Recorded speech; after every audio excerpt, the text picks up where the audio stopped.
வணக்கம் மக்களே, மற்றும் ஒரு செய்தி ஒன்று வாங்க என்னன்னு பார்க்கலாம்.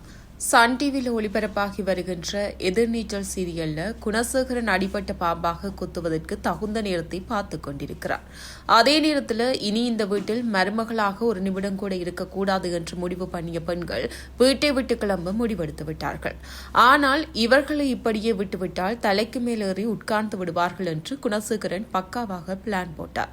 அதன்படி ஒவ்வொருவரிடமும் நைஸாக பேசி அவர்களை இந்த வீட்டிலே இருக்கும்படி வைத்துவிட்டார். ஆனாலும் நீங்கள் நினைத்தபடி சாதிக்கலாம், ஜெயிக்கலாம், நான் இதுவும் உங்கள் விஷயத்தில் தலையிட மாட்டேன் என்று சொல்லிவிட்டார். இதனைத் தொடர்ந்து மருமகள்கள் ஒவ்வொருவரும் அவர்களுடைய கனவை நோக்கி போராட முடிவெடுத்து விட்டார்கள்.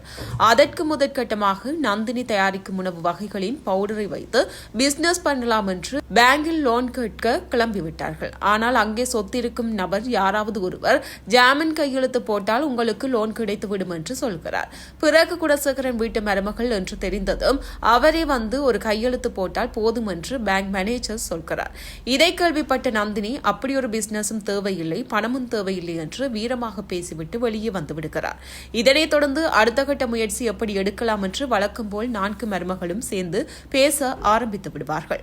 இதற்கிடையில ஞானம் மொத்த பணத்தையும் எடுத்து கர்பாடு பிசினஸ் பண்ணலாம் என்று யாரையோ நம்பி போயிருக்கிறார். அங்கே போய் பார்த்தால் கரிகாலன் பெரிய ஆளாக மாறி தோரணை எல்லாம் வித்தியாசமாக இருக்கின்றது.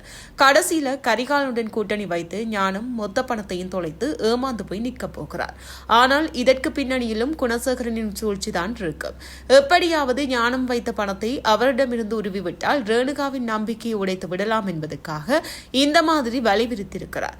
இப்படி ஒவ்வொரு மருமகளுக்கும் கமுக்கமாக இருந்து சதிவேலியை செய்து வெற்றியை குணசேகரன் தடுக்க பார்க்கிறார். அந்த வகையில் இன்னும் பல மாதங்களாக இவர்கள் போராடும் வகையில் நாடகத்தை இழுத்தடித்து கடைசியில் தான் ஜெயித்து விட்டதாக காட்டப் போகிறார்கள். இது பற்றி உங்களுடைய கமெண்ட்ஸ் என்ன? கீழே உள்ள கமெண்ட் பாக்ஸில் சொல்லுங்க.